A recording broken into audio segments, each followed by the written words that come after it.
جی السلام علیکم ساحل بھائی. وعلیکم السلام. میں بس ختم کر رہا ہوں سر, اب آپ ہی بات کر لیں. Sorry, I apologize for this, sorry. Sahil بھائی, قاسم ندیم بات کر رہا ہوں. اور ابھی میرا ایکچولی میں I'll be quick about the question. میں ایکچولی ابھی 2-2.5 ہفتے میں غامدی صاحب سے ڈیلس ملنے جا رہا ہوں, حسن الیاس بھائی سے اور غامدی صاحب سے پوڈ کاسٹ کرنے کے لیے. تو ایک کویشچن تھا آپ کا, تھوڑا سا برین پک کرنا چاہ رہا تھا اس کے اوپر میں, کہ جو ہماری ٹریڈیشنل فلاسفی ہے حدیث کے اوپر, کہ حدیث جو ہے وہ سنت کا ریٹن ریکارڈ ہے. غامدی صاحب کی جو فلاسفی ہے وہ یہ ہے کہ حدیث ہسٹوریکل ریکارڈ ہے. تو اور دین مکمل, اور حدیث نہ بھی ہو تو دین مکمل ہے. تو تھوڑا سا اگر آپ اس کے اوپر تھوڑا پوائنٹ آف ویو میں آپ کا لینا چاہ رہا تھا. I wanted to pick your brain a little bit on this. Basic اصول سمجھ لیجیے, یہ اصول ان سے بھی آپ پوچھ لیجیے گا, موقع ملے تو ضرور. ایک نبی کی جو پہچان ہوتی ہے نا, نبی کی پہچان اصولوں میں سے ایک اصول ہے کہ نبی ان واقعات کی نشاندہی کرتا ہے جو واقعات ابھی نہیں ہوئے ہوتے. ٹھیک ہے, یہ ایک نبی کی پہچان میں سے ایک پہچان ہے, یہ ہر نبی نے کرنی ہوتی ہے آگے. اس لیے ہر نبی آخرت کی وارننگ دیتا ہوا ہے, غور سے سمجھیے گا. سو اللہ کے نبی صلی اللہ علیہ وسلم کی احادیث, جو تمام تر احادیث جو ایسکیٹالوجی کی ہے نا, وہ اللہ کے نبی صلی اللہ علیہ وسلم کی نبوت کی دلائل میں سے بیسک دلیل ہے, بیسک دلیل, موسٹ آرگینک دلیل. اوکے, قرآن نے آخری زمانے کے بارے میں کسی بھی لیول کے اوپر وارننگ نہیں, خبر دی ہے. اور حدیث تمام طرح ایسکیٹالوجی کو پوری طریقے سے وارننگ, اس کے اسٹیبلشمنٹ اور اس کی روک تھام اور اس کے معاملات کو سمجھاتے ہوئے, ایسکیٹالوجی کا پتہ آپ کو ہم شور.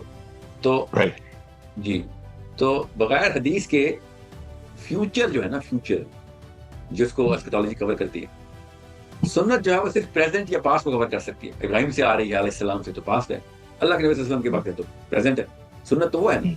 حدیث جو ہے نا وہ فیوچر کو کور کرتی ہے. تو جتنے بھی فیوچر کے معاملات ہوتے ہیں نا, جو اسپیشلی اینڈ آف ٹائم جو ایسکیٹالوجی کے ہیں, یا پھر جو معاملات اگلی امتوں کے آنے ہیں, مطلب فیوچر کی امتوں, وہ حدیث کے علاوہ کور نہیں ہو سکتے. یہ بیسک اصول اور نصوص میں سے ہوتا ہے. ہر نبی آگے کی خبریں بتاتا ہے آگے, وہ قرآن میں نہیں, نبی نہیں بتانی ہوتی. قرآن ان خبروں کو ویلیڈیٹ کرتا ہے اشاروں میں. ٹھیک ہے, فار ایگزامپل دجال کا لفظ تو قرآن میں نہیں ہے. اور یہ غامدی صاحب ہوں یا دنیا کا کوئی بھی انسان ہو, پوچھ لیجیے گا, وہ کہیں گے ہاں دجال کو ڈینائی نہیں کر سکتے ہم. اتنی ساری حدیث کے بعد یہ خبر تو پکی ہے کہ دجال نے تو آنا ہے. پوچھ لیجیے گا, وہ بتا رہے ہیں. تو اب خود سوچیں, اگر دجال نے آنا ہے اور قرآن میں بالکل ایک لفظ بھی نہیں ہے اس کا, تو یہ تو بہت ہی بڑا مسئلہ ہے. یہ تو بہت ہی بڑا مسئلہ ہے کہ ایک امت کا سب سے بڑا فتنہ, اور آپ کہہ رہے ہیں کہ حدیث کچھ نہیں. اب یہ میں آپ کو صرف ایسکیٹالوجی کا چیپٹر بتا رہا ہوں. دوسری بات, کچھ ایسے بیسک آرگینک اصول ہیں, یاد رکھیے گا, جو کہ یہ کہہ دینا کہ یہ سنت ہے, یہ ایسی ہی بات ہے جیسے کہ میں نے آپ کو بتا دیا کہ جی میں کس ذات پات کا ہوں. ٹھیک ہے, جب تک میں آپ کو بتاؤں گا نہیں, آپ کو نہیں پتہ چلے گا. ٹھیک ہے, سو یہ آرگینکس ہیں, کچھ یہ بیسکس ہیں کہ جتنی بھی ہمارے پاس تواتر کے ساتھ سنت آئی ہے نا, وہ تواتر قائم صرف کتابوں کی وجہ سے رہ سکا. اگر مدینے کے مسلمان اور بصرہ کے مسلمان آپس میں نمازیں اکٹھی نہیں کر سکے تو تواتر کچھ نہیں. عثمان بن عفان رضی اللہ عنہ کے ٹائم کے اوپر نمازیں بدل گئی تھی, اس کی حدیث ہے میرے پاس, کیونکہ اس وقت صحابہ نے کہا تھا کہ تم لوگوں نے کون سی نمازیں شروع کر دی ہیں کہ جو میرے نبی سے ہم نے نہیں کبھی دیکھی. ٹھیک ہے, تو اتنا آسان نہیں کہہ دینا جو تواتر سے چلا آ رہا ہے وہ کہاں ہوگا. میں یہ نہیں مانتا نماز ایسے پڑھو یا ایسے پڑھو یا ایسے پڑھو تو مسئلہ ہو جائے گا. میں آپ سے کہہ رہا ہوں کہ جب تک لکھی ہوئی کتب نہیں ہوں گی تو تواتر خود اپنی حیثیت کھو دے گا.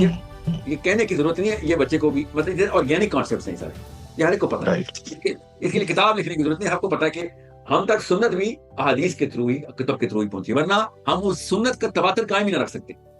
انڈونیشیا میں کتابیں لے کے جا کے ہمیں ویلیڈیٹ کرنا پڑتا ہے کہ انڈونیشیا میں کون سا فقہ صحیح ہے. ہمیں لوگوں کے معاملات دیکھ کے نہیں پتہ چلے گا. وہاں پہ تو چلے, اب تو انٹرنیٹ کا دور ہے, اب تو سب کچھ ہی پتہ چل جائے گا. آپ سوچیں اب اسلام پھیل رہا تھا ٹھیک ہے, تو تواتر کی جتنی بھی جو تواتر کا استحکام ہے نا, اور اس کا جو مینٹیننس کا معاملہ ہے, وہ لکھے ہوئے الفاظ کی وجہ سے ہوا ہے. اور اگر قرآن کے اوپر یہ اصول ثابت ہوتا ہے اور ہمیں پتہ چلتا ہے کہ قرآن کی حفاظت بھی اللہ تعالیٰ نے لکھ کے کروائی ہے, تو آپ سوچیں سنت کی حفاظت اللہ تعالیٰ لکھ کے نہیں کروا رہے. طریقہ ایک ہی ہے, اللہ اپنی سنت نہیں بدلتے. مسئلہ یہ ہے کہ ہم یہ سمجھ رہے ہیں کہ تواتر سے جو چلتا ہوا آیا وہ ٹھیک ہے. الحمدللہ ہم سب کو پتہ ہے کہ حدیث جو ہے نا, وہ اس کا ثبوت ہے ہمارے پاس کہ وہ صحیح ہے, چاہے غامدی صاحب مانے یا نہ مانے. ٹھیک ہے, نسخے تک تو ثبوت ہے نا. سمجھ لیں کہ پہلے راوی نے نعوذ باللہ جھوٹ بولا تھا, مگر جو پہلا نسخہ تھا وہ ابھی تک ہے ہمارے پاس. تو نسخے کا تو ہمیں پتا ہے, مگر تواتر سے جو چیز چلی آ رہی ہے وہ بدلی ہے کہ نہیں, اس کا ہمیں نہیں پتا. مگر اس کے رد و بدل کا ثبوت ہے ہمارے پاس. تواتر کے رد و بدل کا ثبوت تو 2 نسلوں میں نظر آ جاتا ہوتا ہے. جی ایگزیکٹلی. آپ خود سوچ لیں, پاکستان میں عورتوں کا مسجد جانا حرام ہو چکا ہوا ہے. سوچیں, پوری دنیا میں جاتی ہیں, پوری دنیا میں جاتی ہیں. 1 ارب عورتیں, میں محاورتاً کہہ رہا ہوں, 1 ارب انڈیا پاکستان بنگلہ دیش کی ملا کے میں محاورتاً کہہ رہا ہوں, آف کورس 25 اور 75 کروڑ مسلمان ہیں, تو چلیں 40 کروڑ عورتیں مسجد نہیں جا سکتی, مگر پوری دنیا کی عورتیں مسجد جاتی. یہ تواتر کی یہ اوقات ہے ہماری. اگر لکھا ہوا لفظ ہلکا سا بدلے پورا تواتر ادھر ادھر ہو جاتا ہے. ایک ایسی حدیث کے اوپر جو کہ عمر بن خطاب کی ہے, پورا کا پورا عرب قوم نے اپنی عورتوں کو جماعت سے محروم کر دیا. تو یہ تو حالات ہیں کہ آپ سوچیں 3 نسلوں میں یہ واقعہ ہوا ہے. اور تواتر وہ بھی مسلمانوں کے سٹینڈرڈز کے اوپر. ہم سے تو لکھے ہوئے کہ لفظ نہیں محفوظ ہوتے, ہم نے تواتر محفوظ کرنے تھے, ہم نے اپنے اعمال محفوظ کر کے رکھے ہوئے. تو سوچیں تو یہ بہت ضروری ہے کہ لکھے ہوئے الفاظ کو وہی عزت دی جائے کہ جو تواتر کے لیے محفوظ رکھنے کی کوشش ہے ہماری. نیت پہ مجھے کسی کی شک نہیں. میرا سلام ضرور دیجیے گا, ماتھا چومیے گا. اللہ تعالیٰ کے کلام کو آگے لے کے جانے والے لوگ جتنے بھی ہیں وہ جی ہاں, ان کے ساتھ نعوذ باللہ اس قسم کی کوئی بات نہیں کر سکتا میں ان کے بارے میں کہ جو میں دشمنان اسلام کے خلاف برسر پیکار کرنے کے لیے یوتھ کو تیار کریں. یہ تو مسلمانوں کے بزرگان ہیں اور کتابوں, اللہ کی کتابوں کو آگے لے کے چلتے ہیں, تو یہ تو ہمارے ایسٹس ہیں. مگر جب ممبر میں بیٹھ کے کوئی 1% بھی غلطی کرتا ہے نا, وہ ایوانوں میں اور پارلیمنٹ ہاؤس میں بیٹھ کے 1000% غلطی کرنے سے بھی بڑی غلطی ہوتی ہے. بڑی رسپانسبلٹی. جی سو یہ بہت بڑا مفروضہ ہے کہ تواتر سے جو چلی آئے گی. تو حضرت ابراہیم علیہ السلام سے لے کے نا بنی اسرائیل تک تواتر بدل گیا تھا, تو اللہ کے نبی نے تصحیح کی تھی. سمجھ رہے ہیں. اور ساحل بھائی بات یہ ہے کہ یہ تو پھر وہ جو معراج پہ 5 نمازیں جو ہوئی تھیں, تو یہ تو اس کا بھی انکار ہو گیا کہ معراج پہ نہیں ہوئی تھی پھر 5 نمازیں. یعنی کہ وہ تو کہتے ہیں نماز تو حضرت ابراہیم سے چلی آ رہی ہے, ٹھیک ہے, اور بس وہی کنٹینیو ہو رہی ہے. تو اگر اس حامی صاحب موجود ہیں تو نہ دوسرے بھائی صاحب سے موجود ہیں, مگر اگر تو یہ مانتے ہیں کہ نماز معراج پہ نہیں ہوئی تو پھر تو مسئلہ بہت بڑا ہو گیا. مگر یہ وہ مانتے ہیں کہ نماز فزیکلی نہیں, معراج فزیکلی نہیں ہوئی.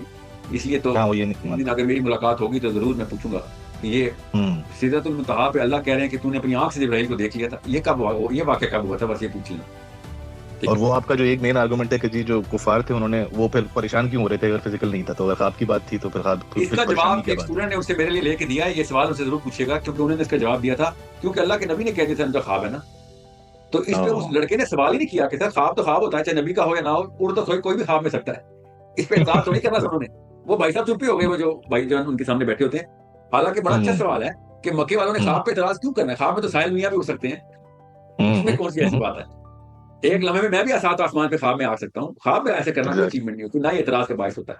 اگر اس پہ وہ جواب دیتے نا کہ نبی کا خواب تھا تو اس پہ چپ نہ ہو جائیے, ان سے پوچھیے گا سر نبی کا خواب تھا نا, اس پہ اعتراض تو نہیں بنتا. کسی کے خواب پہ بھی اعتراض نہیں بنتا, جملہ پورا کیجیے نا, اس پہ اعتراض. اور نبی بھی ان کے تھوڑی, ہمارے نبی ہیں, ان کے لیے تھوڑی کوئی. جی کیا خوبصورت بات آپ نے کی ہے. اور وہ تو پہلے ہی نہیں مانتے نبی ہمیں, تو خواب کو وہ مان لے کہ نہیں آپ کے خواب میں فزکس کے لاز پورے ہونے چاہیے, وہ یہ مانتے تھے. پتہ ہے خواب میں فزکس کے لاز پورے نہیں ہوتے سر, اعتراض کی بات ہے. تو یہ ایسے کچھ اور بھی معاملات ہیں, مگر یہ جو آپ نے سوال کیا اس کا جواب بہت آسان سا ہے کہ سر حدیث نے جو فائدے ہمیں پہنچانے ہیں وہ فیوچر کے جتنے بھی فائدے ہیں نا, آپ نے تو وہ سارے ضائع کر دیے. اور وہ اتنے بڑے فتنوں سے نجات ہے حدیث کے تھرو, اتنے بڑے فتنوں سے نجات ہے کہ جو امت میں پچھلی ہسٹری میں نہیں آئے, نوح علیہ السلام سے لے کے آج تک نہیں آئے, اور جو آگے آنے ہیں اس سے صرف حدیثیں بچا رہی ہوں. سو مجھے نہیں پتا اس کی تفصیل انہوں نے کیا کی ہوئی ہے, میں نے بھی ان کا تبصرہ پورا نہیں پڑھا, اس لیے میں آپ کو آپ کے سوال کا جواب دے رہا ہوں. کیا پتا وہ کہ ہاں میں بھی یہی مانتا ہوں کہ فیوچر میں تو کوئی مسئلہ نہیں, حدیثیں تو پکڑ کے رہا, مگر مجھے نہیں پتا کہ تواتر کو اتنی تواتر کی اوتھینٹسٹی, یہ ہے اصلی سوال کہ تواتر کی اوتھینٹسٹی کیسے پتہ چلے گی. بس یہ نس ہے. ساحل بھائی thank you so much, it was a pleasure speaking to you. اور باقی حسن خلجی بھائی سے میں بیسکلی بات کر رہا ہوں تو وہ پرابلی میرا میسج آپ کو پاس آن کر دیں گے. I don't want to take much time of your, I know you were wrapping this up. تو بہرحال حسن خلجی بھائی کو ہی forward my message to you. Sir thank you so much for your time, seriously means a lot. سلام دیجیے گا. Absolutely sir, thank you.